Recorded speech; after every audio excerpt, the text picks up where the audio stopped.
Today's refugee crisis is the biggest since World War II and is growing. When this video is playing, 50 million people had been forcefully displaced from their homes by conflict and war. Now the number is 65.3 million. There were 3 million Syrian refugees in 2014. Now there are 4.9 million.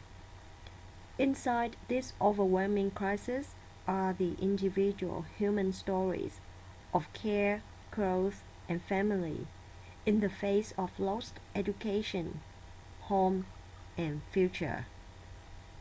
Australia was ranked 50th by total number of refugees and 12th by industrialized country in 2014, hosting 47,152 refugees.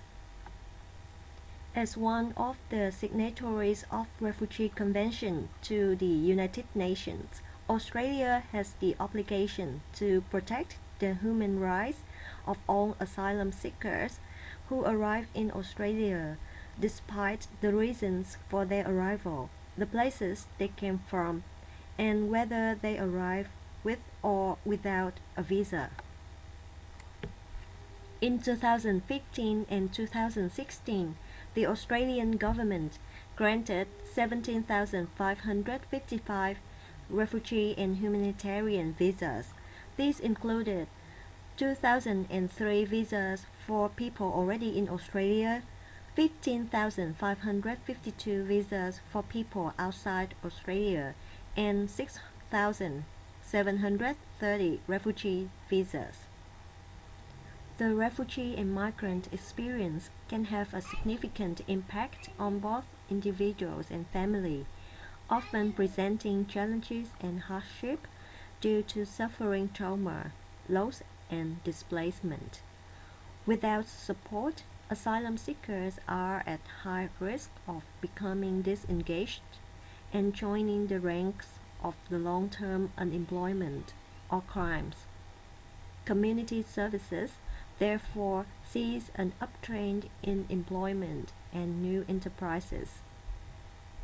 However, due to the nature of the work, which is usually difficult while the wage is comparably lower than other sectors, the increase is slightly, since organizations are always seeking certified employees in this specialty. Another ugly truth is that Americans, Europeans, and Australians have the impression that proportionally huge number of refugees are coming from their country. However, the reality is the 86%, the vast majority of refugees are living in the developing world. Australia received 0.33% of global share of new asylum seekers, 16,117 applications, and recognized only 2,377 asylum seekers as refugees, 0.1% of global total. So wealthy countries like Australia should recognize the humanity and generosity of the other countries that are hosting so many refugees. Melissa Fleming, Head of Communications and spokesperson for the High Commissioner at the United Nations High Commission for Refugees, said that not investing in refugees is a huge missed opportunity, leave them unskilled and uneducated, and delay by years the return to peace and prosperity in their countries. I believe how we treat the uprooted will shape the future of our world.